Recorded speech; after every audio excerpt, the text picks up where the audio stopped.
What's up, everybody? We're here again, back at it again. Bobby here with Simply Investing. Like and subscribe to the video. We're going to get into watching this video from Gary Gensler about staking. Has some things right, some things wrong. However, I understand where he's coming from under having a Series 7 and a Series 6. I used to be a trader. I know where he's coming from with this. However, we are going to listen through, kind of follow through, and see what he has to say. I'm just gonna have it playing in the background. You can go, if you want to watch the video in its entirety, because it's going to be muted as I go through this. You can go off to what you call it. You can go off to the Securities and Exchange YouTube channel, like and subscribe, and watch their videos there. Now, where he comes in, and that he says that this is kind of they're kind of worried is yes. When he was saying staking, he's talking staking in the essence of it wasn't real staking, because staking is when I stake DOT, I stake it directly to Polkadot as a validator and everything like that, right? It's still in my wallet. I just can't move it. So I have to unlock it and then remove it from the staking pool, and then I can sell it and do whatever I want with it, which usually takes a couple days to do. Now, when you stake on an exchange like Uphold, what they do is they take your voting power, they're staking it. Now, let's just say it's 20% is the staking, but they'll pay you 15 and they'll take 5% of it. So, of the 20%, you get 15 and they get 20. That's how they make their money. And then they sell that dot. So now they take your voting power. They take your voting power because you can't vote. They vote because you're staking it through them. But it's a little easier for people to do, right? Because you can get on the app, stake, pay, put your money in, put the coins in, and you're done. Whereas with Validator, you have to go, you have to join, you have to get voted in, you have to do all this other stuff, right? Doing it directly yourself, which takes a little longer and is not, how can I say, it's not straightforward enough for the average person. Now, Gary Gensler is stating is that what he was saying is that those guys weren't staking. They were calling it staking, but they weren't staking. What they really were promissory notes, where I'd give you a promissory note, and I'm going to take the money from you. I'm going to give you a promissory note that I'm going to pay you this percentage of interest over this period of time. And then I'm going to take that money, I'm going to lend it out to other people.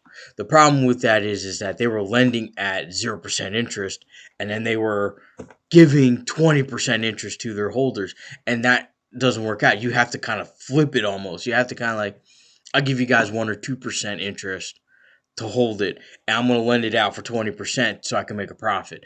Like that's how it should have been, but it was reversed, which is why those crypto earning platforms weren't working. And yes, they weren't advertised right or proper or even sold properly. They were securities, and having a Series 7, I couldn't sell something like that because there's a shit ton of risk involved in selling a security that says, hey, I'm going to guarantee you 20% returns. Nothing in the world guarantees 20% returns. Like it's crazy enough to have 12%. I mean, if you had a good year, a really good year as a fund, you might do like 15% and say, hey, look, one of our biggest investments, it went to the moon, cashed out. So we had a good return. But most of the times, you're going to get between 3 and 5%, and the market usually does about 7% return. So I get where he's coming from on this, because people thought it was like a bank. I put my money in, I get 20% back. I'm set for life. Let's put our retirement fund in there. Bad thinking. Bad thinking. And let me tell you guys as investors, that's very bad thinking. You don't want to do that. If let's just say you have $1 million, right? You have your nest egg, it's $1 million. Someone says, hey, we'll give you 20%. Now, 20% on $1 million, you're getting $200,000 a year. You could live very comfortably with that. However, you should also think that that's not how you should going about your investments. You should have your steady investments. And if you're getting like 7%, which would be $70,000 a year, that'd be more than capable of living off of. However, you don't you don't want to put all your eggs in one basket. So I would say, like, if you have $1,000,000, put $100,000 in, because if you lose 100,000, then you still have 90,000. But that's not what people were doing. People who had like 100, 200, 300,000 saved up. They're in their late 30s, early 40s, late 40s, early 50s. Are like, man, this is a prime opportunity. I could finally get it. I could finally get to where I want to be. I could finally retire. I could finally do all the things I want to do. Let's move everything in there. And of course, over the 5 years, yay, boom, boom, boom, boom. And when the boom's happening, everyone's happy, everyone's shipping champagne, everyone's, ecstatic, everyone's running around like, hey, look at this, this is amazing. I'm making so much money, you should do it too. And it kept getting more and more and more and more and more people. That's in the sense where it was a promissory note based Ponzi scheme, which is what Voyager was. Let's just be honest. That's basically what these guys were. Voyager and Celsius, they were just, and there's another one out there that I don't know because I don't pay attention to them, because I know 20% is not sustainable, especially if you're telling me that you're giving 0% interest loans. Yeah, you're going to go bankrupt very quickly. That's how I looked at it, so I ignored them. So I don't know their names, but I do know Voyager and Celsius. Now, with this being said, it's like, of course these were going to be a boom bust, and that's where the SEC is coming and saying, hey, we need to regulate this. True. The SEC does need, or some type of regulation does need to come and say, hey, look. You're trying to sell securities with guaranteed return, and there's a high level of risk involved, and you can't do this. That's perfectly fine. That's what the SEC is there for, to say, hey, knock it off, and kind of push the market back in line. The problem is that you got a lot of people that say, hey, I want to be free, I want to be everything. And the SEC really isn't doing that. A lot of them are uneducated about crypto. Yes, they're not really educated. Matter of fact, most people are not educated in crypto. However, they see things from a fallout perspective, where everyone else sees things from a personal perspective. Because when there's a fallout, they gotta come in. They gotta come in and save you. They gotta come in and help you. They gotta come in and find the money. They gotta come in and do a lot of work. And they're trying to prevent that. And they're really trying to save the masses, because a lot of people, and look, I've been doing this for 20 years, 20 plus years, and I can tell you right away, a lot of people make the same mistake. They just make the same mistake. And you're trying to get this money as fast as possible, when really it's a slow tortoise game. The tortoise is going to win in the end. This is a race. The tortoise wins 100% of the time, and you're not going to be able to get fabulously wealthy. Like, you're not going to be able to do these things and then in 40 years I'm driving Bugatti. No. What you're going to do is you're going to do these things, and you're going to get to about $3 to $4 million if you're lucky. Most likely 1.8 million is the average of what someone can do if they start in their 20s and get there, and you'll be able to retire comfortably. You'll be able to live a middle class lifestyle. Now, I don't know about you, but a middle class lifestyle is very nice. I don't have to have a nice car, but I have a car. I own it. I don't have a nice house, but I have a house. I own it. I don't have to eat the best steak, but I still eat steak, and it tastes good. I cook it myself. I don't have to go out every day, but when I choose to, I can still go out to expensive places every now and then. I can still take a vacation here and there. I can still do a lot of things. And a vacation, I don't have to go to these fabulous hotels in exotic locations. I go to Florida. I go see the Grand Canyon. I could go take a trip up to Washington to see the mountains. I go to Canada. I could go places. What's wrong? Problem is, this is another video, but the problem is that all you bumblebutts have saw Instagram, and Instagram is 100% fake, and now you're trying to grasp that image. You're trying to grasp it. You're fighting hard for it, and they're telling you, "Hey, buy real estate, buy this, get multiple homes, do this," and I'm telling you, this is the hardest thing. It's like let's take for example the entrepreneur period. And we're still in it. People are, I'm gonna get a business. I'm gonna make a lot of money. I'm gonna do this. Like, look, I'm running this business. It fucking sucks. It sucks. It sucks. It sucks. I mean, your first 5 years, you're facing bankruptcy 18 times a year. nerve-wracking. You're scratching it. I don't know where. It's like I still have a shit ton of stuff to do. And every day it's like you can't stop. You can't stop. You gotta get up, you gotta do the same thing, you gotta get up, you gotta get up, gotta get up, gotta get up, gotta get up, gotta get up, gotta get up. But none of you guys want to hear that. You see, like, I want that success, I want this, but you don't realize it could take you 20 years. Now, if you're 45 driving $1 million Ferrari, do you have to be 20 driving it? Do you have to be 30? Now, I thought this way too, and it frustrated me. But I kept working and building and growing and doing the things. I failed along the way. Multiple times I failed. And then I still feel like I'm failing, but I'm learning from what my mistakes are, and I'm growing into what I need to do. That's all. That's all I could say. He it's tough because you really don't know what you can or what you want to do, and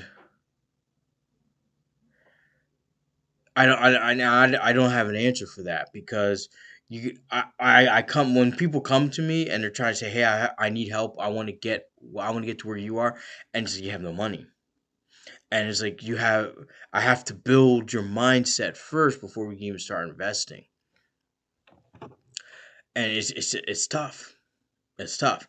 But everybody sees, like, I want this goal. But I'm gonna tell you what, that goal, only 1% of the world is gonna get it. So if you start your journey and you only get maybe a mile down the road, but it's comfortable, like, why even consider that that's going to be a horrible outcome? Like, there's nothing wrong with that outcome. Absolutely not. Absolutely not. There's nothing wrong with that outcome. And let me tell you why. And when people say, "Oh, I'm gonna," don't. It's like not being fake. It's just being understanding. Once you understand, like, hey, look, I'm gonna work for something, and if I get a fabulous amount of money, great. If I don't, great. I'm doing something I like and I enjoy, and that I can live off of. I'd recommend clearing out your debts. I recommend clearing out a lot of things, and you might be able to make it. And that's where this still staking thing came from, because like it was like 25%. I think one of them was like 40%. 40% staking. So if you put $100,000 in, you're making $40,000 every month. Then that's not sustainable. And that's where people got caught up in this. And that's where I said, like, Gary Gensler is partly right, but he's also partly wrong.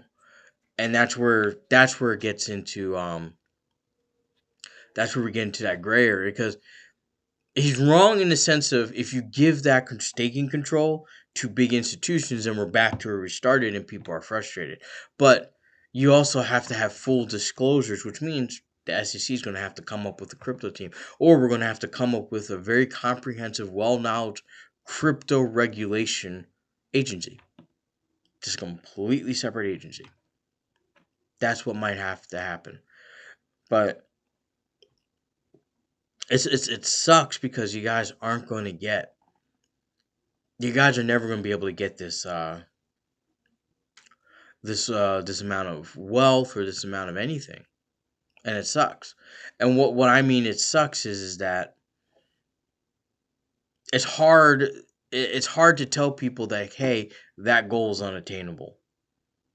And it's like, I have to tell people a lot of times. Like, I have someone who's 40, not understanding that you're in a position where you are going to have to work twice as hard as someone who's 20 to get to where you want to be, and and you don't have any skill sets, so now you have to do hard labor. That's the reality of it. That is the reality of it. And it sucks. And a lot of them say, like, oh, I done handiwork and stuff like that, but you're never certified. So now you got to go back with these 20-year-olds, with all these 20-year-olds, and become a master craftsman. And start your journey to become a master craftsman, which takes 40 years. And you're 40. So you're going to have to work until you're 80 to get this. They don't understand it. It's the same thing when people say, well, go into a trade. Yes, we do need welders, carpenters, electricians, all these things, right? But what they don't realize is you gotta go through apprentice, journeyman, expert, master, electric, like, and it doesn't happen like that. It takes time. Everything takes time, and you have to invest your time properly. And if you invest your time properly, and yes, you take care of your body well, exercise. I know I haven't been taking care of my body. I'm definitely overweight. I'm in the obese category, and I work out every day to try to fix that. And I was over 500 pounds at one point, and it sucked. But I'm telling you guys, it takes time. It just takes time. It's just like losing weight. It just takes time.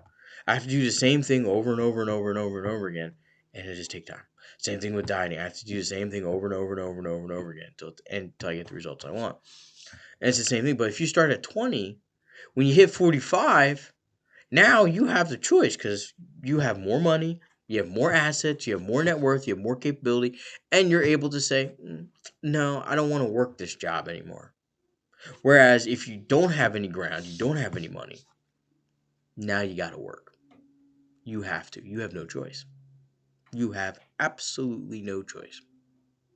And unfortunately, that's where many Americans are headed.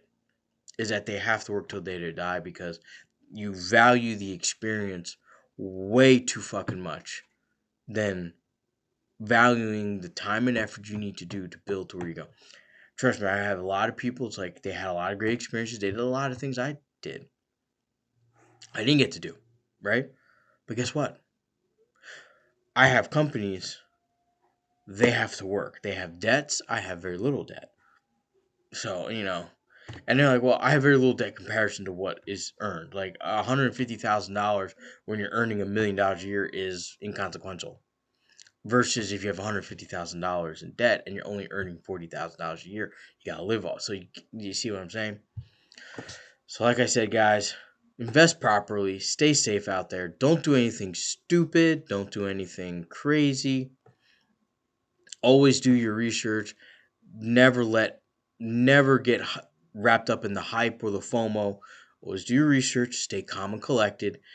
And where everyone's going, you want to go in the opposite direction. So if everyone's going in one direction, try to find where they're going to be flocking to, and everyone's leaving. That way, you can get a good price on your investment. Everyone comes in, and you can sell, and now you have liquidity. That's how investing works, and that's how you can invest, and you can get there. But even Warren Buffett didn't get to his he didn't get to significant wealth until his 60s. Just remember that. With that said, guys, like and subscribe. Follow me on Facebook. Follow me on Twitter. Follow me everywhere. Like and subscribe here. All my videos also go on Rumble. Subscribe to my Patreon because that's where you get my portfolio updates, my news articles, my research docs, everything that I do. Thank you guys, and I will be back later with another video.